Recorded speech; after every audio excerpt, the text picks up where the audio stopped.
Good morning बच्चों। आज हम देखिए अभ्यास 2B क्लास 6 सॉल्व करने जा रहे हैं। इससे पहले हमने अभ्यास 2A के लिए सॉल्व कर लिया था।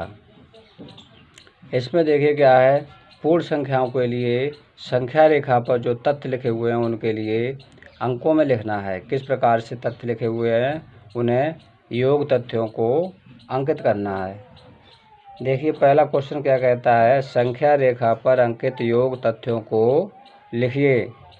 तो कैसे लिखेंगे, देखिए यहाँ से हमारी शून्य से स्टार्ट हुई है संख्या 0 1 2 3 4 5 6 7 8 9।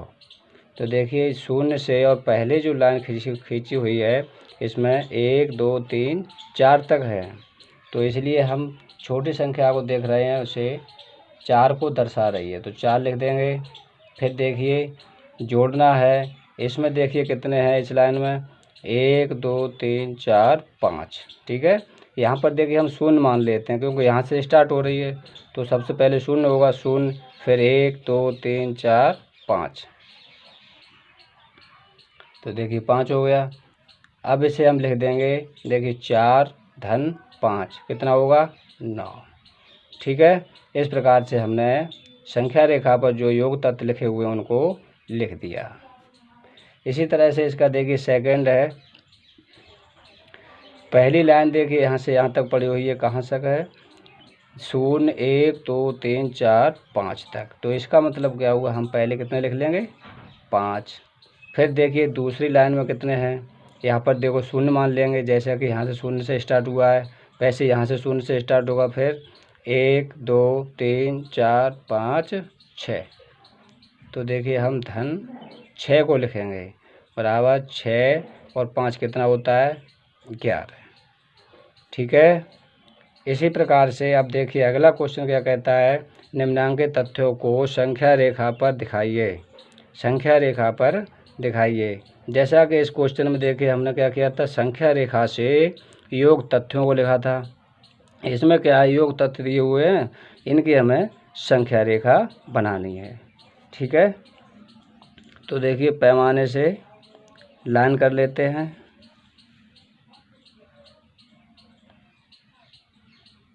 देखिए कोई सी लाइन डाल लीजिए एक। ठीक है, अब देखिए ये लाइन हमने डाल ली है।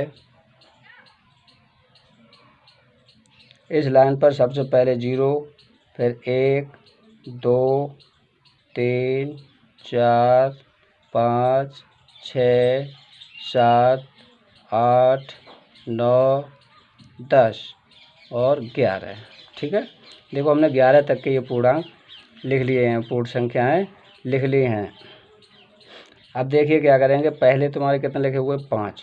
तो पहले हम पहली जो लाइन है उसके लिए कहाँ तक 5 तक। ठीक है, दूसरे में कितने हैं 4 हैं, तो दूसरे डिब्बे यहाँ से और कहाँ तक लेंगे 4। तो यहाँ पर शून्य मान लेंगे, तो 1 2 3 4 तक लेंगे। ठीक है, अब इसके लिए हम क्या करते हैं, पैमाने की सहायता से देखिए खींच देते हैं। ठीक है,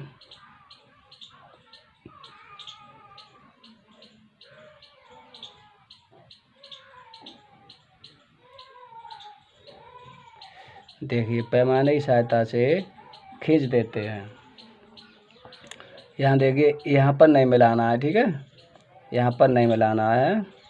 इसी तरह से अब देखिए हम एक बड़ी लाइन से इसके लिए जोड़ देते हैं, बड़ी लाइन से जोड़ देते हैं। ठीक, इस प्रकार से हमारी ये संख्या रेखा पर हमने ये इन योग तथ्यों को दिखा दिया। इसी तरह से अब आगे देखिए, इसमें भी दिया हुआ है, इसमें 0 है, 0 धन 5 बराबर 5। तो इसके लिए हम किस प्रकार से दिखाएंगे, देखिए एक लाइन हमने ये डाल ली मान लिया। ठीक है, तो इसके किस प्रकार से लिखेंगे, 0 फिर 1 2 3 4 5 6। ठीक है, यानी कि ये यहाँ पर ये 5 लिखा हुआ है, उससे कुछ ज़्यादा लिख लीजिए। ठीक है, 1 2 अंक ज़्यादा लिख लेते हैं। अब इसमें ये 0 है, तो 0 तो कोई अंक है नहीं यहाँ पर। ठीक है, तो 0 के लिए तो 0 ही रहेगा। इसलिए हम क्या करते हैं, एक यहाँ तक डाल देते हैं 5 तक, ये वाला, ठीक है।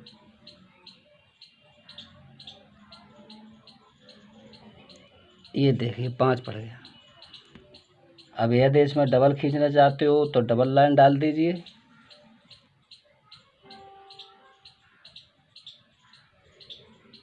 देखिए इस प्रकार से ये हमारा 0-5 बराबर 5 योग तथ्य हमने संख्या रेखा पर दर्शा दिया।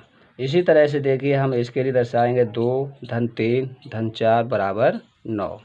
तो देखिए इसकी भी हम लाइन खींच ले रहे हैं, ठीक है। इसके लिए देखो लिखेंगे 0, 1, 2, 3, 4, 5, 6, 7, 8, 9, 10, ठीक है। अब देखो पहले वाले में कितने हैं, पहले हैं 2, तो 2 के लिए हम लेंगे यहाँ से और यहाँ तक, देखिए 2 हो गए। इसके बाद में हमारे कितने हैं, 3, तो यहाँ पर 0 मान लेते हैं, तो 1, 1, 2, 3, ठीक है। 3 के बाद देखिए 4 हैं, तो 1, 2, 3, 4, 9 तक आ गए, ठीक है। 9 तक लाइन बन गई तुम्हारी। अब इसी लाइन के लिए एक बड़ी लाइन के द्वारा जोड़ दिया जाता है। तो देखिए बड़ी लाइन खींच दे रहे हैं, ठीक है। इस प्रकार से देखिए हमने योग तथ्यों के लिए संख्या रेखा पर भी दर्शा दिया। और ये देखो पहला क्वेश्चन क्या कह रहा है, संख्या रेखा पर लिखे हुए जो तथ्य हैं उनके लिए हमें योग तथ्यों को लिखना था इसमें, तो देखिए इसमें लिख दिया है। इसके बाद देखिए प्रश्न संख्या 3 क्या है, निम्नांकित कथनों में रिक्त स्थानों की पूर्ति कीजिए। तो पहला है 345 और देखिए इधर लिखे हुए हैं 789 इजुकल टू डिब्बा है यहाँ पर, यानी खाली स्थान में हमें कोई संख्या भरनी है, धन 345। और देखिए तो इसमें हमें क्या करना है, देखो बराबर का मतलब क्या होता है, दोनों तरफ की संख्याओं को बराबर करना होता है। तो इधर देखिए हमारे पास 2 संख्या लिखी हुई हैं और इधर कितनी है, 1 ही है। तो जो संख्या इधर यानी कि लिखी हुई है और इधर नहीं है, वही संख्या के लिए हमें इसमें लिखना है। तो जांच करिए 345 लिखी हुई है और देखिए कौन सी नहीं लिखी हुई है, 789 789, तो 789 इसमें लिख देंगे, क्या परेशानी है इसमें, ठीक है। अब अगला देखिए दूसरा क्या है, इधर देखिए 2889 है, जिस प्लस 0 तो 0 को जोड़ते हैं तो यानी कि वही संख्या प्राप्त होती है हमें, ठीक है। और एक ही खाली स्थान दिया हुआ है तो हमें कितना भरना है, 2889 को भरना है, ठीक है। हाँ कोई दिक्कत हो रही है, हाँ नहीं हो रही होगी, ठीक है। तीसरा देखिए क्या कहता है, यहाँ पर लिखे हुए हैं 234 धन 456 एक कोष्टक में है, फिर देखिए धन 789 बराबर है, खाली स्थान है, फिर धन और देखिए इस कोष्टक के अंदर में है 456 धन 789, यानी इस तरह भी हम जांच करते हैं तो देखते हैं कि देखिए 456 और 789, यानी कि 456 और 789, तो कौन सी संख्या नहीं है हमारे पास, ये संख्या नहीं है, तो 234 के लिए लिख देंगे, ठीक है। दोनों तरफ देखिए हमारी संख्याएं बराबर हो गई। इस तरह से ये क्वेश्चन हमारा हल हुआ, ठीक है। तो हमने देखिए इस क्वेश्चन में रिक्त स्थानों की पूर्ति कर दी है। इसके बाद में देखिए चौथा क्वेश्चन है। चौथा क्या कहता है, पूर्ण संख्याओं के लिए घटाने की संक्रिया क्रम विनिमय नहीं है, इसको हमें दर्शाना है। यानी कि संक्रिया जो है घटाने में क्रम विनिमय नियम लागू नहीं होता है। तो देखते हैं किस प्रकार से नहीं होता। कोई सी भी देखो यहाँ पर हमने संख्याएं ले ली हैं, 8 और 5 लिया है, वैसे आप भी कोई दूसरी संख्या भी ले सकते हैं। तो देखिए 8 में से अगर हम 5 घटाएंगे, 8 में से 5 घटाते हैं तो कितना बचता है, 3 बचता है। और 5 में से जब 8 घटाते हैं तब कितना बचेगा, ऋण 3 बचेगा।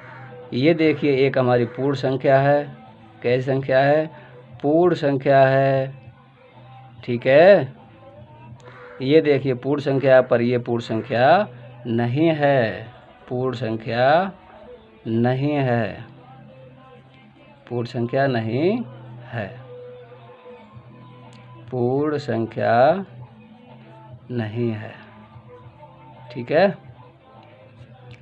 इस तरह से देखिए हमने देख लिया कि क्रम विनिमय नियम जो होता है, क्रम विनिमय का नियम क्या होता है, अदला बदली, यानी कि एक संख्या से दूसरी संख्या को घटाते हैं तब भी यानी कि पूर्ण संख्या प्राप्त होना चाहिए, और दूसरी संख्या से जब पहली संख्या को घटाते हैं तब भी पूर्ण संख्या ही प्राप्त होनी चाहिए। पर ये पूर्ण संख्या नहीं है, ये पूर्णांक है। ठीक है, पूर्णांक संख्याएं पे होती हैं जो माइनस और प्लस दोनों में आती हैं, पर यहाँ क्या है, हमें केवल पूर्ण संख्या ही प्राप्त होनी चाहिए। ठीक है, हाँ, तो इस तरह से हम कह सकते हैं कि घटाने की संक्रिया जो है उसमें क्रम विनिमय नियम लागू नहीं होता है। ठीक है, तो आज के अभ्यास 2B हमने सॉल्व कर ली है। इसी तरह से अगली वीडियो देखने के लिए हमारा channel Mohan sir education research centre के लिए सब्सक्राइब कर लें और नीचे बेल आइकन दबा दें, जिससे अगली वीडियो जो हम डालेंगे वो आपके नंबर पर पहुंचती रहें। ठीक है, थैंक यू, धन्यवाद।